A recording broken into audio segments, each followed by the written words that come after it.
Welcome to the Bernie Kosar Show with the top dog, Hanford. Dixon, let's hear that bark.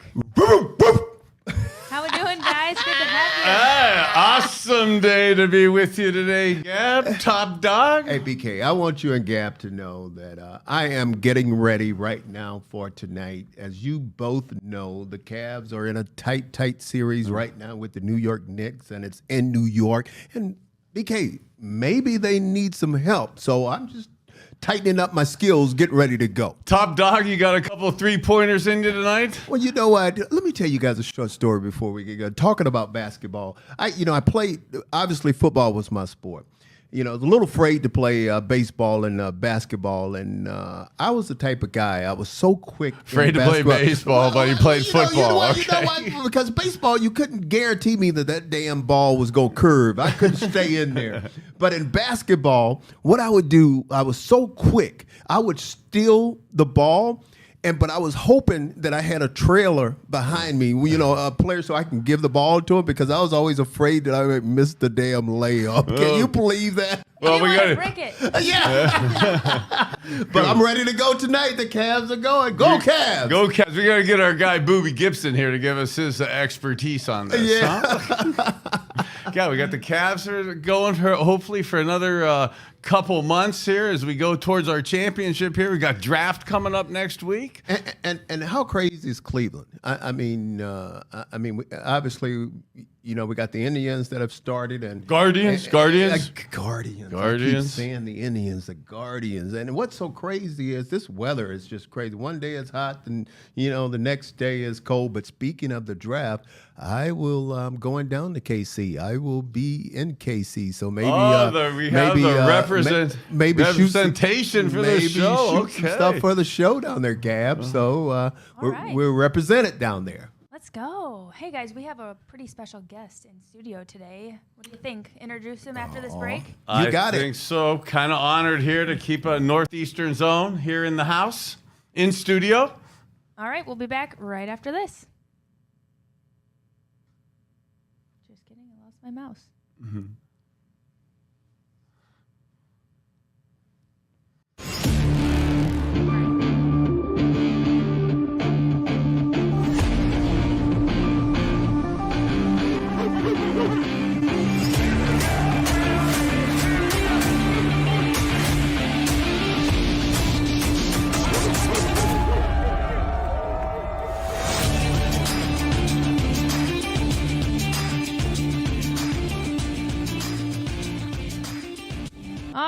Welcome back, everybody, to the Bernie Kosar Show with the top dog, Hanford Dixon. We have a pretty cool guy in studio today joining us, Akron native, national champion, former Browns linebacker. You guys know I got to gas him up a little bit. And Cuyahoga Falls Councilman. We're joined by Frank Stams. Ward 8's finest.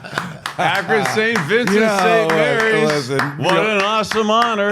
You guys, I can't thank you enough for having me on the Bernie Kosar Show with Hanford Dixon. And Gabriella, the first part of that introduction where you just called me special, that did it for me. You had me there, because nobody ever really calls me special. I mean, if you're willing to wear sunglasses inside, he's already pretty You are special. Howard Stern I'm a big fan of Howard Stern, and we all need heroes in our life. And speaking of heroes, Bernie Kosar and Hanford Dixon, and I sincerely say this, were my heroes. I looked up to them as a player. And today, I value their friendship more than anything. And speaking of friendships, I have Phil Lopez here to my right that we all know and love. We all know and love, Phil. Yeah. Yes? Yeah. Right. My man. One of Cleveland's finest. Yes, sir. Multi-variable, multi-skilled. And my financial advisor. Very nice. Well, so that's Besides all the good things he does in the community. so now I know whose jet is out there. That's Phil's jet. We arrived about a half hour ago. Here we are at Burke It wasn't Airport. it was only a 7.5 minute trip from Akron and Hudson. Yeah. But thank you for having me on the show. Frank, before we get into some other stuff, tell us about this football team that we have right now, the team that we are building. Give us your thoughts on this whole thing. Team is, I'm going to say that for all its mishaps and baggage and the storm that surrounded this team last year, they were still able to win 7 games, correct? And to me, Brissett, the quarterback that started the season, correct? Because my memory fleets. And he's gone. CT is the real thing with us. He did an outstanding job. I thought what ultimately failed the team was the defense. But you see they've addressed that here early in the offseason where they bolstered the defense and they bring in Schwartz that we had when we were there at Cleveland, and what I loved about him. And Isn't that awesome how old we are right now? That Frank Stams. It's not awesome, but it is. For you to be able to sit here and talk about that. For yourself. I told you I'm not right. old. I actually realized you were actually a player under Coach Schwartz in the day. And Schwartz said something in an interview I heard him say. He said, listen, we're not doing anything different than the high school coaches as far as drawing up plays. He goes, what we're going to do differently is provide leadership and some accountability, and I think that's where the Browns need to improve. Now, having said that, if Deshaun Watson has the game or has the season, which I think he's going to have, Browns are going to be in the playoffs. So, I mean, they can turn it around lickety-split. So I'm hopeful. I'm excited about the Browns' upcoming season because I think they can compete for the division title. Well, I love your optimism on that.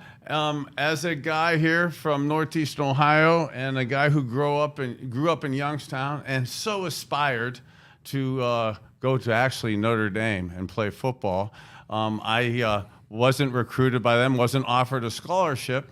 So, Frank, you got a chance to go there. I want to bust your chops a little bit, test your memory here as a national championship winning player at Notre Dame in 1988. That was also what was talked about as one of the fights in the tunnel for the University of Miami. A little known fact was that we played against each other in 1984, the first night game ever on ESPN. At Notre Dame You're State. kind, Bernie. You're kind. It's more like that first game in '84 when I was a freshman. I watched you play. Yeah. Well, you were a running back then. Yeah, I was running Coach back. Faust. Speaking of, so maybe he could talk a little bit about that since we're on the topic, but switching positions from D-line in college to linebacker in the NFL, I bet a lot of people would be interested to see how you made that transition as well. So and as you're answering that, you also went. Bernie, you always you went. I know I screwed this up, but he went from running back in high school, running back at Notre Dame under Coach Faust, then to defensive line and linebacker. Bernie, as always, you are correct. And Gabriella, thank you for doing your homework. So my de-evolutionary ladder goes from fullback to defensive end to slash linebacker, whatever you want to call it. And really, that was all a result of me breaking my leg my junior year at Notre Dame. And we were running the I formation, as I mentioned, being a fullback. And I was a maybe an I formation fullback. And then Holtz comes in, brings the veer option. Ain't no way I'm a veer option guy at what whatever I was, 6'3", 230. So. Wow, that's almost like the Tommy Vardell size. Yeah. You were a fullback. Yeah, well, I mean, Tommy had more skills than me. And so I catch a break. I mean, I turned a bad break into a good one. They moved me to defense. My position coach was Barry Alvarez, great guy, who went on to do great things at the University of Wisconsin. They currently have a statue of him outside of Randall, whatever they call it, Randall Stadium or Camp Randall. But great guy, talked to him today. Then we have a successful, I really start 1 year at the University of Notre Dame, and that was in '88. That was the '88 season. We go undefeated, beat Miami. You mentioned the game we played against, or were involved with. That was the undercard. to the title fight that happened prior to that game. We win a close one, and that catapulted us to, I think, 2 at the time. UCLA was 1, and then the UCLA lost. We go to 1. We finished the season out at Southern Cal. We played the Trojans. We were 1, they were 2. The night before that game, Lou Holtz sent 2 of our top running backs home because they broke curfew. These guys were 75% of our offensive production, and he sends them home. We go from a favorite to a dog in that game, but end up winning it. Rodney Peete was their quarterback. And then to finish the season, we win the game. To finish the season, we played West Virginia in the Fiesta Bowl for the national championship, and we win. And, the rest is history. The Rams drafted me in the 2nd round the following year.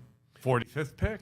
45th pick. Very good, BK. Very good. Look at right. him, smiles. And then then I was traded to the Browns, and as Bert Grossman said, when I see him, I end up with the Browns, and we're playing San Diego, and Bert was a defensive end. We came out at the same time. We roomed together in Hawaii for the Aloha Bowl. And I went over and made Can imagine that. Yeah, I made a. It was a lot of fun, and Mr. Councilman. Yeah. Thank you for getting me back on track. Right. I'm also multi-variable. I'm his campaign manager for all of our viewers out there. Yeah. So I see Bert after the game. I'm in the Browns uniform now, and he comes across and I said, Bert. He said, "What the?" He goes, "What are you doing here?" He said, "They traded me to Cleveland." He said, "What'd they get, a bag of potato chips?" And I was like, "You son of a..." And but anyways, it was wonderful coming back to Cleveland and being in front, being in front of my friends and family. And, oh, man, it was just, there's nothing like playing in front of your hometown. So it was really, for me, a dream come true. So. Frank, go ahead, Gabby. I was just going to say, any Nick Saban or Bill Belichick stories from your time in Cleveland? Oh, yeah. Bill Belichick, when they traded for me, he snuck us. We're playing a home and home with the Rams. I'm dressing but hurt. And after one of the games, a guy comes up to me and interviews me at length. And finally I said, "Hey, listen, buddy, you got the right guy. I'm not even playing. I'm hurt." He goes, "I got the right guy." The next day, my agent calls me and says, "Listen, the Browns want to do a deal." So I said, "Do the deal. Get me out of here." So they do the deal, and I show up in Cleveland. Here comes Belichick in the weight room. He says, "Hey, Frank, glad to have you here." And I said, "Coach, you kidding me? Dream come true." He goes, Yeah. He goes, "You recognize that guy over there?" And he points to him. I said, "Coach, I don't know him from Adam." He calls him over. He starts asking me the same questions the reporter did 3 nights prior in the Rams locker room. And I said, "Son of a gun." He snuck a scout. You had CTE back then. So he snuck a guy out there into the locker room, did their due diligence on me before they traded for me. So Bill Belichick, he's pushing the envelope. And that's awesome attention to detail. Yeah, right. No, right. Applaud him. Hey, listen, if you ain't cheating, you ain't trying, right? That was the motto back then. Yeah. Saban recruited me out of high school when he was at Michigan State. I was a junior at St. Vincent St. Mary, and I've known him forever. And tough as nails. And you know what I liked about both of those guys is they never demanded anything from their players that they didn't demand from themselves. Right. And that's the key. And they were great examples, and of course, great football players or great football coaches and motivators. I mean, they did it the old-fashioned way. I don't understand the game now, the motivation, but they did it the old-fashioned way. I had it in grade school growing up. I had it in high school. Maybe not so much in high school, but certainly had it in college. This back half of my year under Holtz fear is a wonderful motivator. And you've got sometimes, I think to play at your best, you've got to fear your surroundings. It just adds another layer of, I think, performance to. Frank, I love how you said that. That could be left onto itself, something people don't really understand. And as guys who kind of grew up in that era, have that era of mentorship, coaching, leadership, fear was an awesome motivator for all of us. We didn't want to let people down. We didn't want to get released. We didn't want to get cut. We didn't want to be the reason why we lost. And those coaches Right. justifiably played upon that emotion with us and drew the best out of us with that. And I think for a lot of us, we had success. I know you guys did. I know Phil has. It's not so much you want to, and there are people that want to win all the time, win all the time, win all the time. And great, that's great. But I think a lot of us, the motivation it wasn't about winning, it was more about fear of losing. Yeah, I never wanted to lose. Bernie, you once said to me when I got with the Browns, and you were great. You took me under your wing. I mean, as a quarterback, I'm a linebacker. I don't know anybody. You're inviting me out to dinner, hanging with the guys. I'm like, man, he was invited. He was invited to the line parties, the O-line Thursdays. Right. You know, right. And you know what he says to me? He says, and Phil, and this is why I wanted to get back in the hot seat. And this is what you're talking about. He says to me, Frank, in life, like people attract, and they do. And we attract what kind of people? Like people. Okay. Like people. All right, I just thought you said something. Well, what'd you think I said? We're just checking on you over there. You got something that got you turning red now. You're turning red. So steaming. I could do that to Frank. Right. Right. I could hit the curveball. I know that. But that's why this project is so exciting. Working with some great people, and we've got an audience with the Browns. I don't know if you guys know, I'm sure you do. Brent Rossi with the Browns. We have a meeting with him at the end of the month about some of the things that we want to do there, maybe at the stadium. So really excited about this partnership and what we're doing. And thanks to Phil and the guys at Garage Creative, it's been wonderful. Well, that's awesome, brothers. I like the like-minded thinking. I remember that almost 35 years ago, bro, that we were talking about that. Well, I got a couple of football questions now. And speaking of, I'm going to get back to the Browns just for a minute, if you don't mind. Let's do it. Okay, it's Frank. what I know best. Obviously, the linebacker core, obviously we have JOK. We have one of our main signal callers talking about Anthony Walker, who went down, but we re-signed him. Can you just touch on how important it is for that guy in the middle at linebacker who's making all the calls, doing everything, making sure people get where they're supposed to be? How important is that guy on the linebacker? Yeah, they asked Urban Meyer a question one time about how this defensive tackle was doing, and he says, he's getting better. He knows where to line up. And everybody thought that was a joke and a laugh, and the reporters all laughed. But he was being serious. And that's what that signal caller does. Because if you don't get lined up, he gets everybody on the same page, of course, and he provides that leadership in the huddle and that poise and all of that. It's so many things that are important. And toughness. These guys, even though they're professionals, they're still looking for him as an example, just like a quarterback would in the huddle. He's got to take charge. All right, he's calling the plays. He's staying positive, but he's getting guys lined up. And let me tell you something, this game is so hard. It's so hard, and you guys know this, and I don't mean to say it like that. You guys know it better than I. If you don't get lined up the right way, we saw it this past year with Cleveland. Your chances of success are go down drastically, and Saban was always big about this. Holtz was too. Is that find the attention to detail, getting lined up the right way, because then that gives you really a fighting chance. So that's what that signal caller does. For that defense.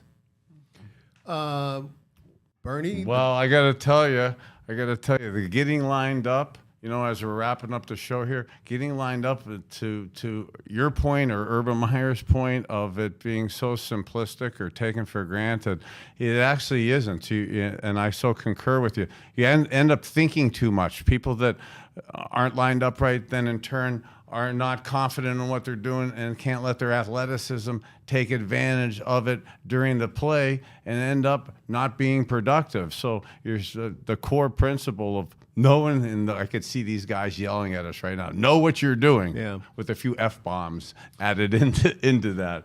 But hey, awesome. More importantly, somebody I think this year is going to tell them, that, hold them accountable. Well, that's the key. The Coach Schwartz thing you said about being accountable. He'll be reminded because he grew up he was a baby in the Bill Belichick system.